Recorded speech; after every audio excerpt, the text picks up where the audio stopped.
menyentuh hati. Sementara saya biasanya ceramah menyentuh telinga saja karena suara keras.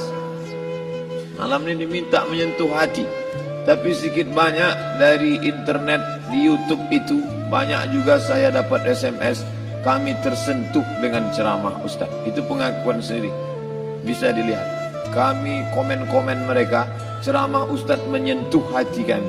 Jadi kalau malam ini ada yang tak tersentuh, itu bukan salah ceramah saya, memang hati itu sudah tak ada lagi. Bercanda, bukan serius. Bapak Ibu yang dimuliakan Allah Subhanahu wa ta'ala, apa yang disampaikan Pak Kepala Kanwil tadi adalah hadis Nabi Muhammad sallallahu alaihi wasallam. Ala fil jasadi mudghah, ketahuilah di dalam jasadmu itu ada segumpal. Idza saluhat, kalau dia baik, saluhal jasadu kulluh, yang lain ikut menjadi baik. Wa idza fasadat, kalau dia rusak, fasadal jasadu kulluh, yang lain ikut menjadi rusak. Di mana dia? Ala wahyal qalb, dia adalah hati. Maka yang pertama kali menghitam itu apa kata Allah? Kalla bal rana, ada satu titik hitam. Ala qulubihim, ada satu titik hitam di dalam hati mereka. Ketika satu titik dibiarkan berubah menjadi dua titik dibiarkan berubah menjadi 3 titik, 5 titik, 10, 100, 1000, maka dia pun menjadi hitam semuanya. Ketika hati sudah hitam, maka itulah azab di atas azab. Khatamallahu ala qulubihim. Setelah hati menghitam, terkunci, menular ke telinga. Wa ala sam'ihim. Setelah telinga, wa ala absarihim ghishawah. Padahal 3 itulah nanti yang akan ditanya di hadapan Allah. Inna sam'a wal basar wal fuad. Coba lihat, ketika akan ditanya, yang ditanya 3, tapi diawali dari telinga. Inna sam'a wal basar wal fuad, telinga, mata, hati. Tapi ketika terkunci, yang duluan dikunci hati. Khatamallahu ala qulubihim wa ala sam'ihim wa ala absarihim. Kalau hati sudah terkunci, telinga tersumbat, mata tertutup.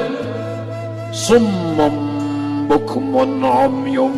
Summum bukmun umyum, peka, tuli, bisu, apapun tak lagi masuk ke telinga. Malam ini kita menyadarkan diri kita, terlebih lagi yang berceramah, jangan kau hanya sampai menyampaikan ayat saja. Hai Abdul Samad, apakah kau yang bicara itu hatimu sudah hidup? Senantiasa merasakan diri, aku orang paling hina, aku orang paling kotor, ditempelkan kening ke lantai di tempat yang diinjak tapak kaki, mengatakan bahwa aku bukan siapa-siapa. Kepala Kanwil BPN Provinsi, Kabupaten, saya tak bisa membedakan mana yang kabupaten, mana yang kota, mana pegawai tinggi, mana pegawai rendah. Semuanya rata sama. Andai dibuat acara ini di kantor, mungkin saya segan, sungkan melihat dari seragamnya, bajunya. Tapi malam ini semuanya sama. Andai tak disebut tadi Pak Kepala Kantor, Pak Kanwil, saya pun tak tahu mana Pak Kanwil, mana tidak. Fotonya ganteng pula aslinya lagi daripada foto. Artinya apa? Bahwa kalau sudah masuk ke dalam masjid, ketika engkau merasa dirimu tinggi di atas, kau bukan apa-apa, karena yang paling tinggi di badanmu pun kau tempelkan. Tapi saat kau jatuh, rendah, down, stres, kau jangan merasa rendah, karena kau tegak berdiri di hadapan Allah. Kau angkat 2 tangan, Allahu Akbar. Di dalam diri ini disebut dia dengan qalb. Kenapa disebut qalb? Orang Arab menyebut qalb qallaba, karena sifatnya berbolak-balik. Pada saat selesai salat, astaghfirullahalazim, tidak ada yang paling bersih, dia bersih. Tapi pada saat petang sore hari, yusbihu mu'minan, paginya putih, bersih, tak bernoda. Wa yumsi kafiran, petangnya hitam. Makanya dari pagi dibersihkan. Solat subuh bersih, solat zuhur bersih, condong matahari solat asar bersih, tenggelam matahari solat maghrib bersih, sempurna gelap malam solat isya bersih, tengah malam bangun tahajud munajat di tengah malam orang tertidur. Wa tusalli bil laili wan nasu niyam, engkau tegak di waktu malam di saat orang semua sedang tenggelam dalam lelap tidur panjang, tapi engkau menangis meratap mengenang dosa begitu banyak. Sab'atun yuzilluhumullah, di antara 7 yang mendapatkan naungan Allah. Yauma la zilla illa zilluh, hari itu tak ada naungan kecuali naungan Allah. Di antara yang mendapatkan naungan itu adalah rajulun zakarallah, orang yang berzikir, munajat, muhasabah diri di tengah malam, sunyi, sepi, fafadat ainahu, menetes air matanya. Berapa banyak sudah harta dititipkan Allah, berapa kupakai untuk zakat, wakaf, infak, sedekah, wasiat, hibah, ghanimah, harta rampasan perang di zaman Nabi. 7 harta yang akan menolong di hadapan Allah, 1 pun tak dipakai. Umur diberikan Allah 40, 60, 70. Berapa yang kupakai untuk menolong agama Allah? Berapa yang kupakai untuk mengingat Allah? Mata, tangan, telinga, kaki akan diminta tanggung jawab di hadapan Allah. Al-yawma nakhtimu ala afwahihim, mulut terkunci. Wa tukallimuna aydihim, tangan akan bicara. Wa tashhadu arjuluhum, kaki akan bersaksi di hadapan Allah. Siapa yang bisa menolong waktu itu? Kalau pernah tangan ini saat punya kekuasaan, 1 coretan tanda tangan bisa mempermudah urusan masjid. Sebutir kekuasaan yang dititipkan Allah bisa dipakai menolong agama Allah. Itulah yang akan menolong di hadapan Allah. Apa yang disampaikan malam ini, semua biaya pengurusan masjid nol. Itulah sesungguhnya yang akan menolong di hadapan Allah. Adapun harta yang disimpan, tabungan, deposito, tanah, rumah, kendaraan, semua akan tinggal menjadi harta warisan. Istri mengambil 1/4 kalau ada anak, kalau tak ada anak istri mengambil 1/8. 1 miliar 125 juta bulan untuk istri, kalau dia tak tahu hukum gono gini. Kalau dia tahu gono gini, dia tuntut ke pengadilan, dipotong lagi menjadi 2, 500 untuk dia. Dari yang 500 dapat lagi dia 75, 575 bulan untuk dia. Sisanya 425 diambil anak laki-laki 2 kali bagian anak perempuan. Lalu yang kita bawa mati apa? Dulu dibangga-banggakan, dihormati, dimuliakan. Yang kami muliakan Al-Mukarram, Al-Ustadz. Tapi pada saat tiba masanya, yang kita bawa tak lain tak bukan innallaha la yanzuru ila ajsamikum. Allah tak menengok badan, fisik, bentuk tubuh, baju. Ini sampulnya saja. Wala ila suwarikum, Allah tak menengok rupa, wajah. Walakin yanzuru ila qulub, hati kamu yang bersih itulah yang kau bawa menghadap Allah Subhanahu wa taala. Yauma la yanfa'u malun, harta tak berguna, wala banun, anak tak bisa menolong. Harta tak berguna, anak tak mampu menolong. Illa man atallah, kecuali orang yang datang menghadap Allah biqalbin salim, dengan hati yang bersih, hati yang tulus, hati yang memercikkan cahaya iman, hati yang bersih dari hasad, busuk hati, sum'ah, riya, takabbur. Itulah yang menolong di hadapan Allah Subhanahu wa taala. Tulang, kulu, kulit, darah, lemak, sumsum akan menjadi santapan cacing tanah.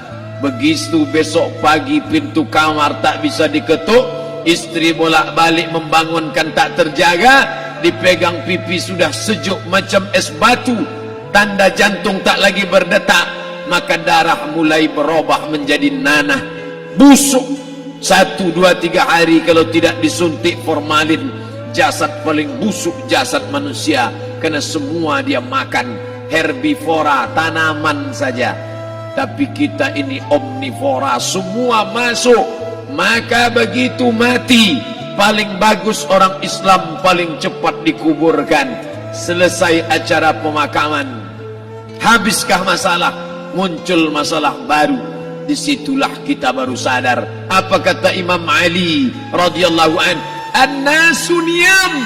Semua manusia waktu hidup itu tidur. Bapak tidur, ibu tidur, saya tidur. Semua orang waktu hidup itu tidur. Falamma matu, ketika dia mati, disitulah dia baru terjaga dari tidur panjang. Saat Israel mencabut nyawa, ditarikkannya adalah satu centapan yang kuat. Disitulah kita baru terjaga dari tidur panjang. Betapa aku meninggalkan salat, betapa aku tak berzakat, betapa dulu kekuasaan. Aku lulus umur 30, pensiun 58, 28 tahun apapun tak pernah kubuat untuk agama. Sibuk membesarkan anak, sibuk mengurus warisan. Anak pun tak ingat dengan kita karena kita lupa menanamkan pendidikan agama di dalam otak kepalanya. Andai dulu pernah dia dibawa ke masjid, andai dulu pernah dia dibawa umrah, andai dulu dia dimasukkan SD IT, SMP IT, SMA IT, Islamic Boarding School, dibawa ke masjid, takkan dia lupa mendoakan selesai salat, Rabbighfirli wali walidayya warhamhuma kama rabbayani saghira. Harta yang banyak tak sempat menolong agama Allah. Anak tunggal semata wayang tak sempat dididik agama. Istri meninggalkan dalam keadaan stres susah hatinya karena dia tak diajarkan sabar menerima ridha ketetapan takdir Allah. Dan paling celaka, tak pernah anggota tubuh ini dipakai untuk berzikir, muhasabah, mengingat Allah. Tak pernah mata dipakai menengok Quran, kitab suci Allah. Tak pernah dipakai hati merenung sejenak, apa yang akan kubawa mati menghadap Allah subhanahu wa ta'ala. Saya tak minta diajak ceramah tentang hukum zakat, hukum puasa. Yang ditanya adalah bagaimana kita merenung sejenak. Abdul Somad, engkau berhadapan dengan para pegawai Badan Pertanahan Nasional Provinsi Riau, berkumpul 12 kabupaten kota. Ini orang-orang ngurus tanah, dari dalam tanah naik ke atas tanah, ngurus tanah, ngurus tanah, ngurus tanah, masuk ke dalam tanah. Abdul Somad dari dalam tanah naik ke atas tanah, ceramah, ceramah, ceramah, ceramah, ceramah, masuk balik ke dalam tanah. Yang kau bawa apa? Baju koko tinggal, peci tinggal, pakaian kehormatan tinggal. Yang tentara belum pernah saya diundang. Ustadz besok datang takziah, bapak anu tentara meninggal, tahu-tahu kain kapannya loreng. Tak ada. Yang kau bawa kain tidak berjahit, disobek, kerak. Itu yang akan menyampul kulitmu yang selama ini kau dimandikan, dibersihkan oleh ibumu dulu 60 tahun yang lalu. Sampai masanya kau lupa kapan kau dimandikan dulu. Sekarang ruh melihat, disebut dia ruh karena dia raha ya ruhu ruh, seperti aroma semerbak yang datang pergi hinggap. Ruh sampai masanya dia datang masuk ke dalam jasad. Ruh sampai masanya dia pergi meninggalkan jasad. Malam ini dimuliakan Al-Mukarram Haji Abdul Somad LCMA. Kenapa Abdul Somad ini dimuliakan? Karena ruh hinggap sejenak sebentar, sampai masanya besok pagi dia ruh keluar dari dalam tubuh ini. Anak yang katanya ayahku sayang, istri katanya kaulah abang, sampai masanya mereka tak lagi mau mendekat. Rumah itu saya yang buat, saya yang mengukurnya. Tapi begitu ruh sudah keluar dari badan, tidak satu pun semeter, sesenti, sejengkal, seasta ada tempat di rumah itu untuk jenazah bernama jenazah Abdul Somad. Dulu orang bertanya, rumah Ustadz Somad di mana? Hari ini orang tidak lagi bertanya, tak lagi menyebut nama. Orang sudah mengatakan kuburnya mana. Dulu kalau dia masuk masjid, didatangi orang, disalami orang, mahasiswa, anak-anak, remaja mencium tangannya sebagai tanda hormat. Tapi begitu diletakkan keranda, kita akan sholat jenazah nanti selepas sholat zuhur. Apa kata orang? Letakkan di tepi sana, letakkan di tepi sana. Tak satu pun mau mendekat, letakkan dia di sana. Bahkan sebagian mengatakan dalam masjid, letakkan dia di luar. Dia tidak disebut engkau yang mulia, tidak digunakan kata ganti orang langsung. Letakkan dia di sana. Bahkan sebagian tak lagi, padahal tempat paling mulia sebelah kanan, orang tak lagi mau di kanan, mulai dia menjauh ke kiri. Kenapa kau ke sana? Takut aku mimpi hantu nanti malam. Mana kawan, sahabat, andai tolan, anak menantu, teman sekantor, semuanya pergi meninggalkan. Yang tetap dibawa, kalau pernah kaki melangkah sholat berjamaah di masjid, kalau pernah tangan mengusap kepala anak yatim, kalau pernah tangan mengucap subhanallah. Nanti di akhir tausiah kita akan berzikir, munajat, muhasabah diri, berdoa, mengenang apa yang akan kita bawa menghadap Allah Subhanahu wa taala. Datang malaikat membawa kain kafan dari cahaya, akan menyambut ruh yang mulia. Hadis riwayat Ahmad bin Ambal dalam kitab Al-Musnad, turun malaikat berlomba-lomba membawa kain putih dari cahaya, menunggu ruh akan keluar. Ruh menetes seperti embun di ujung daun. Daun tidak bergoyang, ranting tidak patah. Ruh menetes pelan turun ke dalam kain kafan, dibawa malaikat ke pintu langit. Tak sabar mereka menyambut. Inikah dia yang selama ini berjamaah? Inikah yang dulu ketika dititipkan kekuasaan menolong agama Allah? Kam min masyhurin fil ardi walam yakun ma'rufan fis sama. Berapa banyak yang masyhur terkenal di bumi, malaikat tak mengenal dia. Ini roh siapa? Tapi ini bukan LCMA, dia bukan ustaz, dia bukan ulama, tapi imannya dalam. Kekuasaan dipakai menolong agama Allah. Ruhnya keluar di bawah, semua malaikat mengucapkan salam. Inilah orang yang selama ini kami tunggu-tunggu, catatannya sudah lama. Setiap pagi petang malaikat subuh membawa catatan namanya, malaikat malam membawa catatan namanya. Kami merindukannya. Begitu orang-orang yang masyhur di langit tapi tak dikenal makhluk bumi. Tapi ada sebaliknya, yang rohnya disentapkan, ditarik malaikat dengan begitu tarikan yang sangat kuat. Nabi bertanya saat Isra Mi'raj kepada mereka yang sudah mati ribuan tahun yang lalu, apa yang kalian rasakan? Yang satu mengatakan seperti tebasan pedang di tempat yang sama beratus kali. Yang satu mengatakan seperti kambing yang dikuliti hidup-hidup. Yang satu mengatakan seperti mata kail pancing ditarik dari kulit yang basah. Maka kita berdoa setiap selesai salat, Allahumma hawwin alaina, ringankan kami ya Allah, fi sakaratil maut, di saat sakaratul maut yang amat sangat menyakitkan itu. Dan mereka yang pergi tak pernah kembali, mereka yang mati tak pernah bercerita, kecuali hanya kepada Sayyidina wa Maulana Muhammad sallallahu alaihi wasallam. Di saat malam pertama di tempat yang gelap, di tempat yang tak pernah diimpikan oleh orang, tapi kita tetap melewati dan merasakannya. Perlahan-lahan cacing tanah, ular-ulat kalajengking akan menggerogoti kulit yang selama ini dimandikan, selama ini dipakaikan sampo yang mahal, selama ini dioleskan pelembab yang lembut. Tapi ternyata sebelum roh keluar jasad, setelah keluar, dia hanya akan menjadi santapan cacing tanah, hancur berkeping hari demi hari. Yang pertama kali membusuk adalah mata, karena dia berisi cairan. Cairan ini mengering, busuk dan berlubang. Lalu kemudian usus sebulan di dalam tanah, mulai dia menggelembung masuk angin dan dia meletus pecah. Cacing-cacing tanah mulai datang menggerogoti, memakan.